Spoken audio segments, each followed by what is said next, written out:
Welcome back, everyone. A historic moment happened right here in San Diego this Father's Day, a NASCAR race on Naval Base Coronado. Tens of thousands of fans packed Coronado to get in on the action and see 23-year-old driver Corey Heim secure his first Cup Series victory. And while it was a great moment for fans and for San Diego getting to the race, a much different story. Saw miles of bumper-to-bumper traffic as thousands headed to the base. And here is our Alex Sly with a quick story on the weekend at large, all that we got to see. For the first time ever, the NASCAR Cup Series is racing on Naval Base Coronado. It was a Father's Day like no other. Father, son, and grandson right here. Awesome. Going to a NASCAR race in San Diego, loved it. Fans packed the grandstands, watching history unfold on the track. Unbelievable. I think it's really cool. It's really fun. But getting there, not quite as fast. This was the view of the Coronado Bridge Sunday morning. Traffic backed up as thousands headed to the island, leading some to find another mode of transportation. We drove Friday and we're doing the ferry today. So if you can see the bridge over there, you understand why. We didn't want to get up at 4 in the morning and make that trip over. We thought about it, but no. I got them both. You guys are all set. Hundreds of people lined up at the Broadway Pier ferry landing. Some waited more than 45 minutes. Others got lucky. I think we've only been here for 20 minutes. So we stood here and the boat left, so I think we're fine. Take 250 people and we're right at around 220 right here from the start line. And once the checkered flag fell, cars filled the roads once again as fans headed off base. This was very busy. I mean, when you watch the traffic coming from the bridge on base, through 3rd Street, it was intense. The traffic's bad every day, but not quite like it was over the weekend, that's for sure. For many Coronado locals, the extra crowds were worth the excitement. It was interesting to see them all come on by boat. The bridge was filled with people, and just the whole atmosphere was wonderful. And for race fans, the long drive or ferry ride was a small price to pay. Cool seeing Corey Heim get his first ever Cup Series win. All right, welcome back here into Right Now. Alex, I thought what was so cool, obviously, was that this is happening on Father's Day weekend.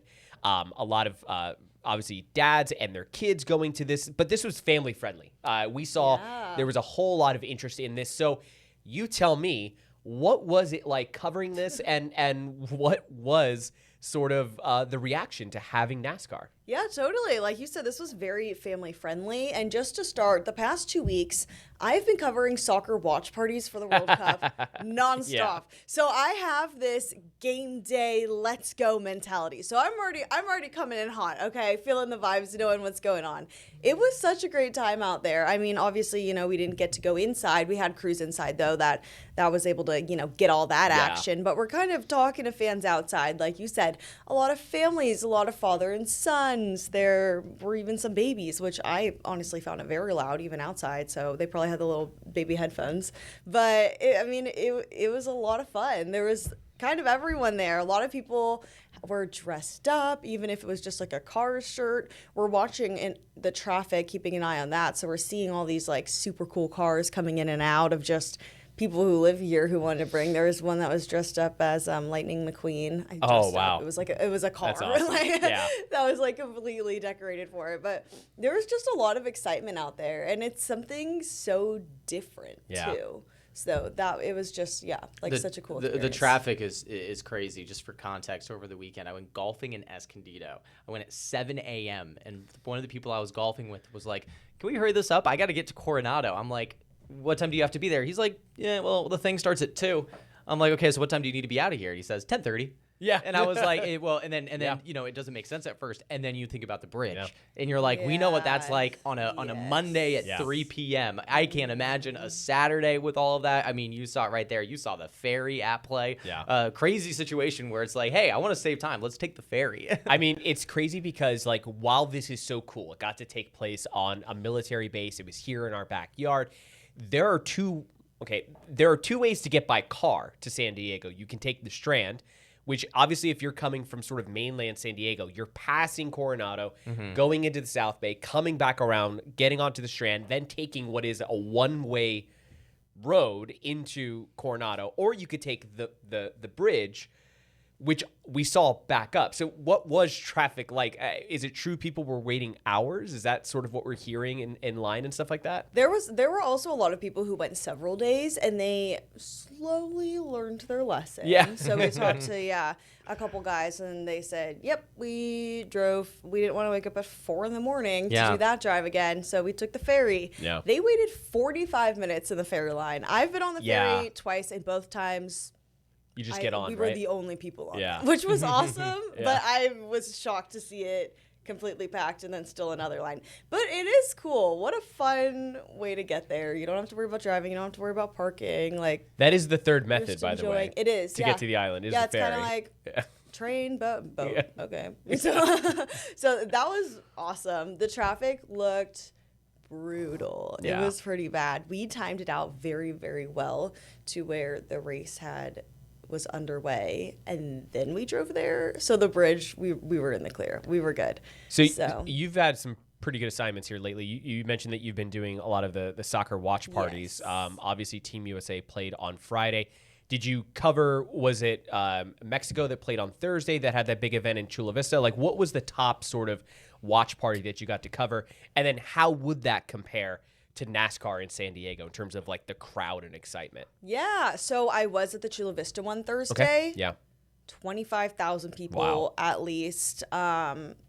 Every corner of the street just packed. They shut down a lot of 3rd Avenue, the amphitheater, like everyone squished in next to each other. It was absolutely like just crazy, for lack of a better word. Yeah. For our live shot at night, we wanted that overview shot because there was a concert going on. I was standing in a truck. Someone let us stand in their truck. It was actually like full of garbage bags, and they let us stand in the truck so we could get like it was just like nonstop, like go, go, go, like live shots. Yeah. Just like insanity. So I will say that was, I think the NASCAR, and I was talking with some people who live in Coronado who were just like, yeah, this was for something that has never happened ever. This was extremely well planned. Okay. Organized, like traffic flow in and out. They have signs the second you get off the bridge. There's signs about which parking lots go where. It was extremely organized. Not that the Chula Vista one was. I think the amount of people outside kind of free roaming was the different situation. And then there was a lot more drinking involved in soccer games.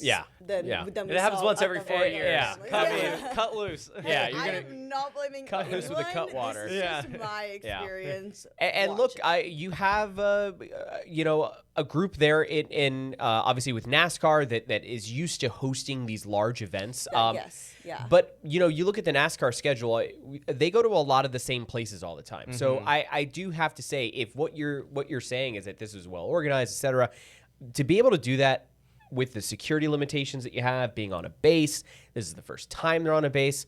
Kudos to them. I mean, if they're able to pull something like that off, or especially the people of Coronado that live there are like, this was run well, even if they weren't going to the event. And maybe to add on to it, I've never been a racing fan really of anything, whether it's F1, whether that's the Indy Series, whether that's the Cup Series. But when you talk about NASCAR, what is the stereotype that you hear? All you do is turn left. It's an oval. We've seen them do this before. They did it in Chicago a few years back, where the track is just whatever the road is. And you do have that more, I would say, maybe F1 type style racing where you are taking these tight turns and there's all of these adjustments. I want to make sure I get this name correct.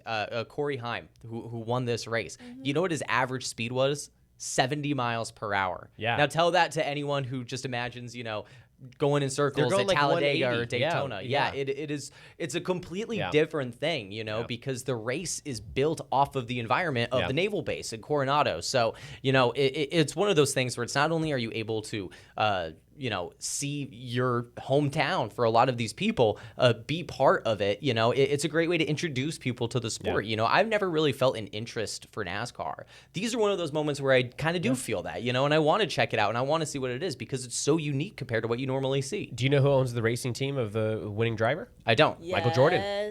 Michael Is that right? Jordan. I know he won a few of them earlier in the season. I think this is like his second win, like back to back. He's been, I remember hearing about that. That guy just can't stop winning. Can't can stop he? winning. I will Too say bad that- he didn't do that with the Charlotte. Yeah, of Yeah. course. We don't talk about that one. Back to like the Yeah. organization of it.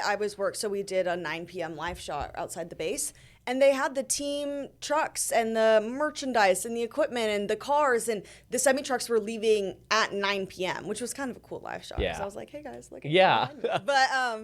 but like I think it was just planned out for Yeah. that. Like they were like, everyone will be off by now, and now we pack up and leave. That's like awesome. it was very well planned out. It was very cool to see. One more question before I let you go. Did you see Travis Kelce at all in and around the Bay? That is the number one question that I got once I heard that he was in San Diego. I got texted a picture of him at a golf course, and I couldn't tell which No golf course it way. was. Yeah, which one and they're like, was which it? I don't know. Sorry. Yeah, well, no, Like, but he's people having won't his stop bachelor asking me. weekend, right?